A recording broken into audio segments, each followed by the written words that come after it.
तो हेलो दोस्तों, कैसे आप? स्वागत है आपका इस चैनल पे। आई होप कि आप सभी ठीक होंगे। तो चलिए स्टार्ट करते हैं वीडियो आज।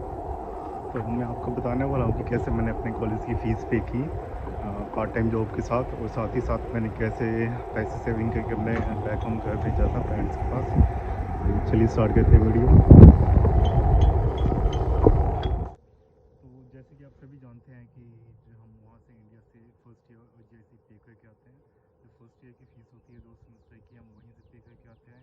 और जो जीआईसी होता है अप्रॉक्स 10,000 तो उसके आसपास होता है। $200 एक्स्ट्रा होते हैं, $10,000।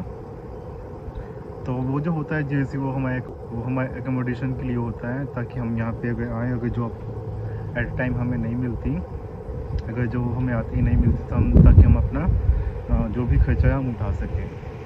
तो मैं भी वहीं से फर्स्ट ईयर की फ़ीस पे करके आया था, और जीआईसी भी साथ में मैंने डिपॉज़िट किया था। तो मुझे भी वहाँ से डाउट था।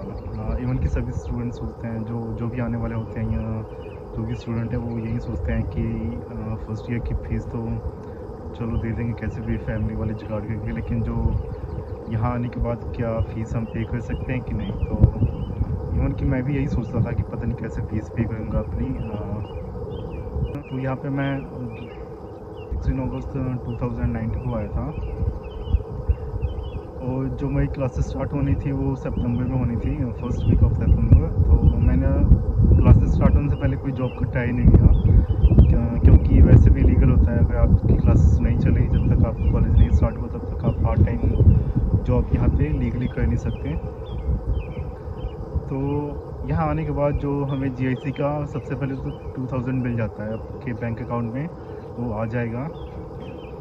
तो वो पहले महीने के लिए, जैसे हम अगर मैट्रेसेस लेना हो और बाकी जो खर्चे होते हैं फर्स्ट मंथ के, वो उसमें निकल जाता है।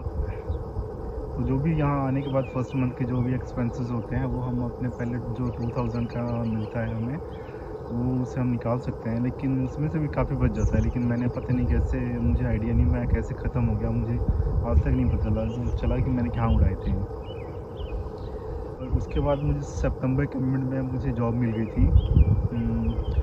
तो मैंने क्या किया कि जो जीआईसी का पैसा हर मंथली आता था $670,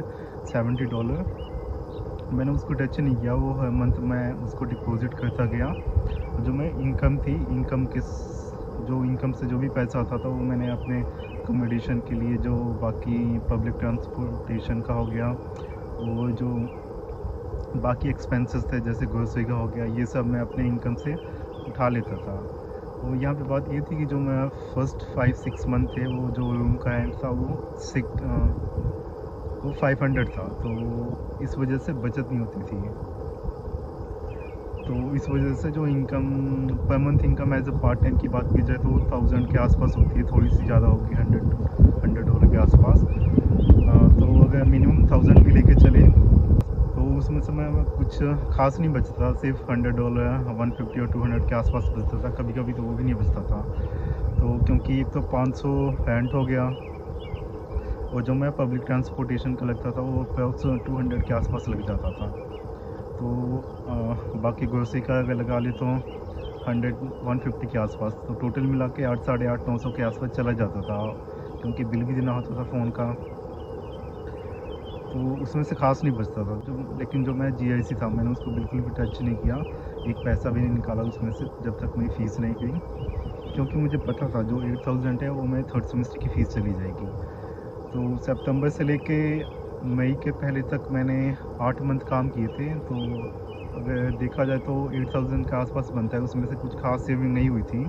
तो मैंने थर्ड सेम की फ़ीस थी, वो फ़ीस थी मैंने जीआईसी से ही दिया था। वो उसमें से भी $1000 बच गए थे, क्योंकि जो मैंने वहाँ से इंडिया से फ़ीस पे किया था कॉलेज का, उसमें से 900 ज़्यादा पे किए हुए थे कॉलेज वालों को। तो वो बाद में एडजस्ट करके हो गया था। तो जीआईसी से तो थर्ड सेमेस्टर का फ़ीस पे करने के बाद भी मुझे जीआईसी से 1000 बच गया था। तो उसके बाद मई से लेके जब फर्स्ट ईयर ख़त्म हो गया, तो 4 मंथ का वेकेशन होता है। तो उसमें मैंने 2 जॉब्स की थी एक्चुअली। एक पार्ट टाइम थी और एक फुल टाइम था, क्योंकि मैंने पार्ट टाइम छोड़ा नहीं। मैंने उसकी जगह एक नया फुल टाइम जॉब देख लिया था। तो उस 4 महीनों में अप्रॉक्स उस 4 महीनों में मेरे पास अराउंड $12,000 के आसपास सेविंग्स हो गई थी। तो क्योंकि मैंने अपनी फ़ीस पहले ही पे कर दी थी 3rd सेमेस्टर की, तो जो ये सेविंग थी मैंने इसको अपने घर भेज दिया था। तो जैसे भी करके मैंने वो 12,000 13,000 के आसपास मैंने वो बैक होम भेज दिया था पेरेंट्स के पास। उसके बाद मेरे पास बचा था 4th सेमेस्टर का फ़ीस। तो उसकी कुछ ख़ास फ़ीस नहीं थी क्योंकि 4th सेमेस्टर में कोप का था। अगर कोप नहीं लगता तो मैं प्रोजेक्ट ले सकता था, जिसकी फ़ीस अराउंड 3,000 के आसपास थी। अगर मैं कोप लेता तो वो सिर्फ 900 के आसपास था, 900 ही था। तो मुझे 4th सेमेस्टर की फ़ीस का इतना टेंशन नहीं था।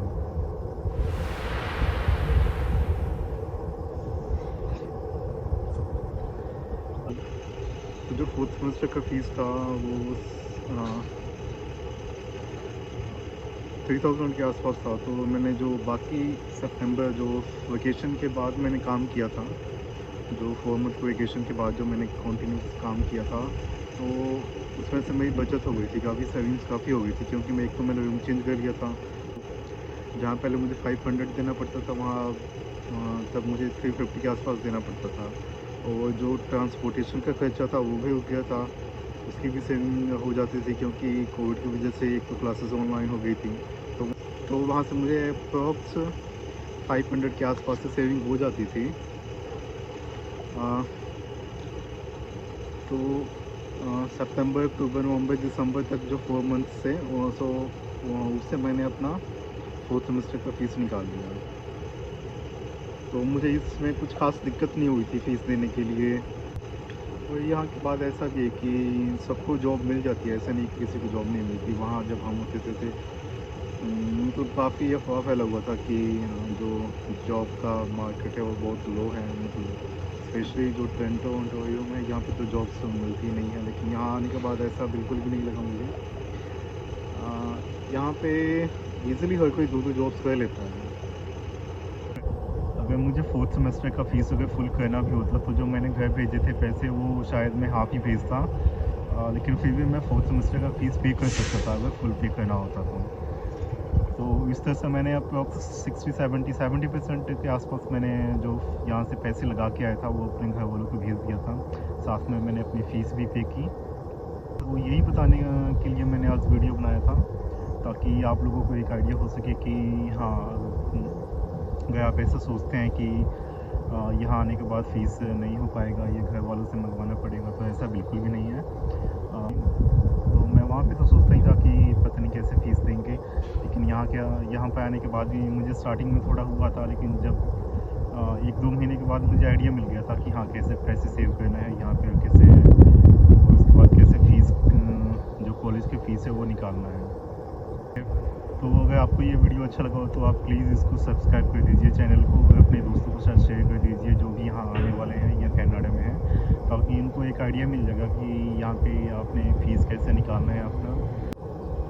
तो मैं नेक्स्ट वीडियो में यही बताऊँगा कि थोड़े से टिप्स बताऊँगा कि कैसे आप फ़ीस अपनी पे कर सकते हैं, साथ में आप घर वालों को पैसे कैसे भेज सकते हैं यहाँ से सेविंग्स करके। So thank you so much. अगर आपको ये वीडियो अच्छा लगा हो तो सब्सक्राइब कर दीजिए।